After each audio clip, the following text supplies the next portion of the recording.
Welcome back into Good Morning Quad Cities at 11. It is Wednesday, so we're continuing to get your garden questions answered and your plant questions too with our plant and garden expert, Craig Hignight. We left off with Joe. We're on the theme of tomatoes right now. He says his tomato plant doesn't have any flowers. It's 8 feet tall. The flowers are green instead of yellow. What's happening? Okay, you have used too much fertilizer. You can over-fertilize tomatoes. We always say that we feed the soil, we don't feed the tomatoes. So cut back on the fertilizer. Like I said, stay on top of the watering. If you do finally get some yellow flowers on the plant, try a little blossom set to make sure that the fruit stays on the plant long enough to actually set and grow. Got it. Way to clear that up, because I knew I didn't have any question. Now we do have another one. This is from Mary. She says, I've had a few Hoya plants for a few years. How do I get them to bloom? She also says thank you.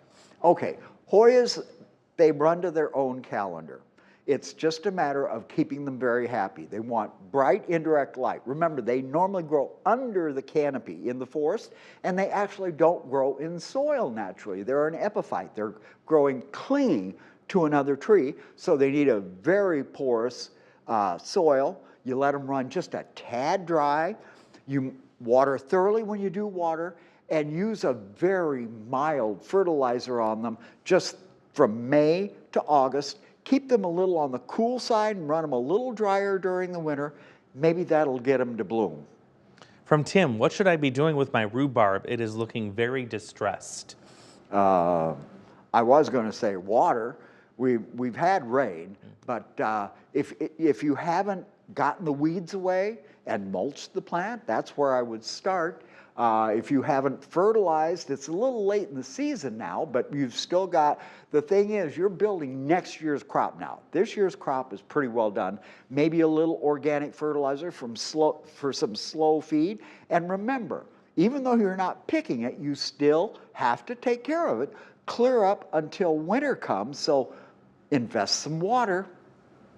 Got it. Craig, we have Rick asking, or he's looking for a nuclear solution for eliminating armies of ants in his entire yard and garden. He says especially around the fruit trees where they're taking over this season.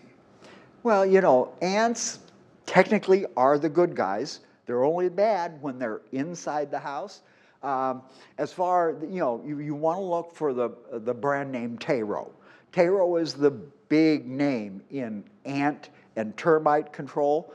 Be sure you're reading the labels and following the directions. This stuff, you know, you don't want to damage any of the other insects in using this product, but take a look at Taro. This is from, and one more question here, the last one. Can you and should you cut back raspberry bushes, red and black, after they have finished with the fruit? Actually, I would wait until next spring. You're going to go out next spring and remove this year's canes that have little nubblies left where the fruit was this year. You're going to take those canes down to about 4 to 6 inches above the ground. All right, Craig, we're going to make sure we let you go and get ready for your trip. Yeah. Yes. We're going to see you, GMQC at 11, right after this break.